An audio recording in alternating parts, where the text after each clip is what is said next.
ቴዲና መሰረት ተስማሙ። መሰረት ቴዲን አምነው በጣም ብዙ የሚያሳምኑ ነገሮችን ከነገራት በኋላ በአንድ ላይ እንደሚሰሩና ወይዘሮ ሄለንን እንደሚያጋልጧት ቃል ተገባብተው እጅ ለእጅ ተጨባበጡ። ቴዲ መሰረት ስለተቀበለችው እና በሀሳቡ ስለተስማማች በጣም ደስ ብሏታል። መሰረትም ከቴዲ በጣም ያላሰበችውና ያልጠበቀችውን ነገር አገኘች። ምክንያቱም ቴዲ መሰረትን በጣም ከብዙ ነገር ሲከላከላት እንደነበር ወይዘሮ ሄለንን መሰረትን ልትመርዛት እንደምትፈልግ ስትነግረው ምንም ጉዳት የማያደርስ መድኃኒት እንደሰጣት እና እሷን ሲጠብቃት እንደነበረም ነገራት። በዛ ላይ ደግሞ ከወይዘሮ ሄለን ጋር አብሯት ያለው ምናልባትም ደግሞ እኔ እምቢ ካልኳትና እኔ ከሷ ከራኩኝ ሌላ ሰው መፈለጓት ስለማይቀር በዛን ሰዓት ደግሞ አንቺ በጣም ብዙ ነገር እንደምታውቂ ስለምታውቅ ምንም አይነት ጉዳት እንዳታደርስብሽ በማሰብ ነው አብሬያት ያለሁት እንጂ እኔ ከሷ ጋር ምንም አይነት ግንኙነት የለኝም በማለት ለመሰረት ሁሉንም ነገር አስረዳት። መሰረትም ከቴዲ ያላሰበችውና ያልጠበቀችው ነገር ስለሆነ በጣም ደስ ብሏታል። ለከዛሬውም በጣም ይቅርታ አድርግልኝ ብላ መሰረት ይቅርታ ጠየቀችው። ቤሉልና ወይዘሮ ሄለን ተጣሉ። ወይዘሮ ሄለን እና ቤሉል በምን ተጣሉ? አዶኒ ለቤሉል ምን ብሎ መለሰለት? ማለትም መጨረሻ ላይ ከኑኑዬ ጋር ያላችሁ ግንኙነት ምንድን ነው? የፍቅር ግንኙነት ጀምራችኋል ወይ ብሎ ጠይቆት ነበረ። እንግዲህ ለሱ ምን ብሎ መለሰለት የሚለውን መልስ ይዤላችሁ መጥቻለሁ። ሰላም ሰላም፣ ጤና ይስጥልኝ ውድና የተከበራችሁ ውድ የዚህ ቻናል ቤተሰቦች እንኳን ደህና መጣችሁ። ለዚህ ቻናል አዲስ የሆናችሁ ላይክ፣ ሰብስክራይብ በማድረግ ቤተሰብ ሁኑ። እንግዳ ድራማ ክፍል 31ን ይዤላችሁ መጥቻለሁ። እስከ ቪዲዮ ፍጻሜ ድረስ አብራችሁን ቆዩ። እንግዲህ በባለፈው ክፍል ላይ እንዳየነው ኑኑዬ ከራሷ ጋር በጣም ብዙ ከተሟገተች በኋላ እውነቱን ከኔ መስማት አለበት፣ ስለዚህ ከኔ እንዲርቅ ማድረግ አለብኝ ብላ ወስና ከአዶኒ ጋር ፍቅር እንደጀመሩና እሱን እንደምትወደው ለቤሉል ነግረው ነበረ። ቤሉል እንግዲህ ይህን ነገር ሲሰማ ሊሄድ ሊሆን አይችልም ብሎ በጣም ደንግጦ ነበረ። ምክንያቱም ቤሉል ኑኑዬን በጣም ይወዳታል። እንግዲህ የፍቅር ግንኙነት ሊጀምሩ ጫፍ ላይ ደርሰው ነበረ ማለት ጀምረዋል ማለትም ይቻላል። ግን የፍቅር ጥያቄውን አላቀረበላትም ነበር። ግን ለእሷ የምትፈልገውን ነገር ሁሉ እያደረገላት ነበር። ስልክ ገዛላት፣ ልብሶችን ገዝቶላታል።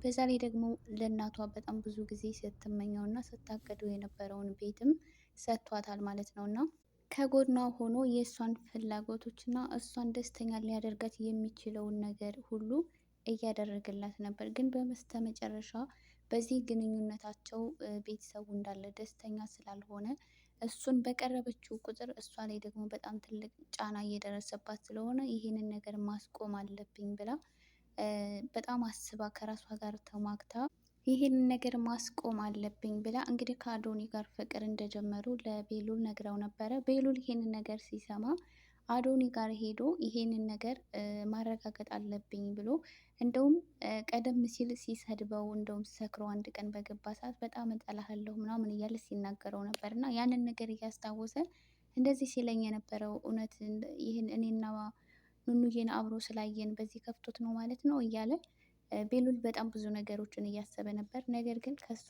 አንደበት ይህን ነገር መስማት አለብኝ ብሎ እየጠየቀው ነበረ ማለት ነው። እንግዲህ አዶኒ በዚህ የመለሰለት መልስ አዎ እኔና እሷ ፍቅር ጀምረናል፣ ማለትም እኔ ወዳታለሁ ብሎ ነበር የመለሰለት ማለት ነው። ነገር ግን ቤሉል ደግሞ ይሄንን ሲነግረው የተረዳው ነገር ምንድን ነው? ምናልባትም ደግሞ እሱ ይወዳታል፣ ነገር ግን የፍቅር ጥያቄውን አቅርቦላት የተቀበለችው አልመሰለውም። ግን እሱም ይወዳታል፣ እሷም ደግሞ በበኩሏ እንደምትወደው ነው ከአዶኒ ንግግር እየተረዳው ማለት ነው። እና በዚህ ሰዓት እንግዲህ ቤሉል በጣም ይናደድና ለምን እስከ ዛሬ አልነገርከኝም? እኔ ማወቅ አልነበረብኝም ማለት ነው? ለምንድን ነው የደበከኝ ብሎ ቤሉል ይጠይቀዋል ማለት ነው። በዚህ ሰዓት እንግዲህ አዶኒ ቆይ ዛሬ ለምንድን ነው ይሄን የምጠይቀኝ ሲለው ኑኑዬ ከእሱ ጋር ፍቅር እንደጀመሩ እንደነገረችው ነገረው። በዚህ ሰዓት እንግዲህ አዶኒ በጣም ደስ ብሎት ነበር፣ ምክንያቱም በጣም የወደደችው መስሎት ነበረ ማለት ነው። እና ግን ደግሞ ምናልባት ከኔ ይልቅ እኮ ስትቀርበው የነበረው እሱን ነው፣ ይህን ማድረግ ለምን አስፈለገ እያለ ነበረ አዶኒ ማለት ነው። ቢሆንም ግን ከሷ እንደሚርቅ በዚህ ምክንያት ከሷ እንደሚርቅ ስለተረዳ በጣም ደስ ብሎታል። በዛ ላይ ደግሞ እወደዋለሁ ብላ ለእሱ ስለነገረችው በጣም ደስ ብሎታል ማለት ነው። እና እንግዲህ አዶኒ ማለት ነው ኑኑዬ እንደምትወደው ስለተናገረች እውነት የወደደችው ስለመሰለው ከእሷ ጋር ጥሩ ጊዜ እንደሚኖረው እያሰበ ነበር። ነገር ግን ኑኑዬ ይህንን ነገር በማድረጓ ትክክል ነኝ ወይስ አይደለሁም እያለች ነበረ። ማለት እንግዲህ ኑኑዬ በጣም የምትወደው ከአዶኒ ይልቅ ቤሉልን ነው ማለት ነው። ማለት ወንድሟ እንደሆነ ባታውቅም ግን በጣም ትወደዋለች። ከሱ ጋር ስትሆን በጣም ደስ ይላታል። በቃ ያለባትን ችግር ሁሉ ትረሳለች ማለት ነው።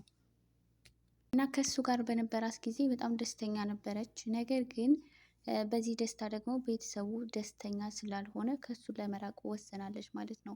እንግዲህ አዶኒም ደግሞ ቤሉልን ከሱ ለማራቅ የተጠቀመችበት ዘዴ እንደሆነ ስላልገባው ብቻ ግን በጣም ደስ ብሎታል ማለት ነው።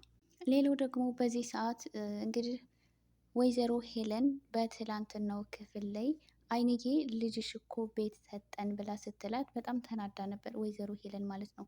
እንዴት እንደዚህ ያደርጋል እያለች ነበረ። በዚህ እንግዲህ ከዛ ቤት ወጥተው እንዳይሄዱና እዛ ቤት መሄድ እንደሌለባቸው ሄለን እየተናገረች ነበር ማለት ነው። ይሄ ነገሯ ደግሞ ቤሉልን በበለጠ እንዲጠራጠራት አድርጎታል ማለት እንግዲህ ያፌት በጣም ብዙ ነገር እየነገረው ነበረ እና ወይዘሮ ሄለንን አሁን ላይ በጣም በብዙ ነገር ቤሉል እየተጠራጠራት ነው። ኑኑዬ ለምን ከሱ ጋር እንድትሆን እንደማትፈልግ፣ ይቺ ቤት የመጣችው ሴት ማን ናት? በጣም ብቻ ብዙ ጥያቄዎችን እየፈጠረበት ስለሆነ ወይዘሮ ሄለንን መጠራጠር ጀምሮ ያፌት የሚለውን ነገር መከተልና መስማት ጀምሯል ማለት ነው። ሌላው ደግሞ ደስ የሚለው ነገር መሰረትና ቴዲ ተስማምተው ወይዘሮ ሄለንን ለመጋፈጥ ተስማምተዋል ማለት ነው። እንግዲህ በትላንትናው ክፍል ላይ ቀጠሮ ይዘው ነበረ። አሁን ላይ ቴዲ በጣም ብዙ አሳማኝ ነገሮችን እየነገራት ነበረ ማለት ነው። ለመሰረት ከወይዘሮ ሄለን ጋር እንዳልሆነና ብቻ ባሳለፈው ጊዜ ጋር ከእሷ ጋር ብዙ ስራዎችን እንደሰራ ነገር ግን አሁን እንደተቀየረና በጣም ብዙ ነገሮችን ከእሷ እያሸሸ እንደሆነ ለእሷ አሁን ምንም አይነት ነገር እየታዘዛት ወይም ደግሞ በስራ እያገዛት እንዳልሆነ እንደውም በጣም ብዙ ሚስጥሮችን እንደያዘባትም ጭምር ለመሰረት ሁሉንም ነገር ነገራት። እሷም ስትነግረው የነበረውን ነገር አንድም ነገር ለወይዘሮ ሄለን አልነገራትም ማለት ነው። በዛ ላይ ደግሞ መሰረትን እንድትመረዝ የሚያደርግ መድኃኒት እንድሰጣት ጠይቃኝ ነበረ። ነገር ግን እኔ የሰጠኋት መድኃኒት ምንም ነገር የማያደርግ ነው። ስለዚህ እኔ ከሷ እየተከላከልኩሽ ነው እንጂ አንቺን የሚጎዳ ምንም አይነት ነገር አላደርግም እመኘኝ ብሎ በጣም ብዙ ነገሮችን ከነገራት በኋላ መሰረት ደግሞ አምና ተቀብለዋለች። ስለዚህ መሰረትና ቴዲ በአንድ ሆነው ወይዘሮ ሄለንን ለመጣል ተስማምተው እጅ ለእጅ ተያይዘዋል ማለት ነው። ቴዲ መሰረት ሀሳቡን ስለተሰማማችውና ሀሳቡን ስለተቀበለችው ከእሷ ጋር እንደሚሆን ሲያስብ በጣም ደስተኛ ሆኗል። አሁን ላይ ወይዘሮ ሄለን የምትጋለጥበት ቀን ብዙ ሩቅ አይሆንም ብዬ አስባለሁ። ምክንያቱም አሁን ላይ መሰረትና ቴዲ ባንድ ተሆኖ ሁለቱም በጣም ብዙ የሚያውቁት ሚስጥር ስላለ ምናልባትም ወይዘሮ ሄለንን ለማጋለጥ ይረዳቸዋል።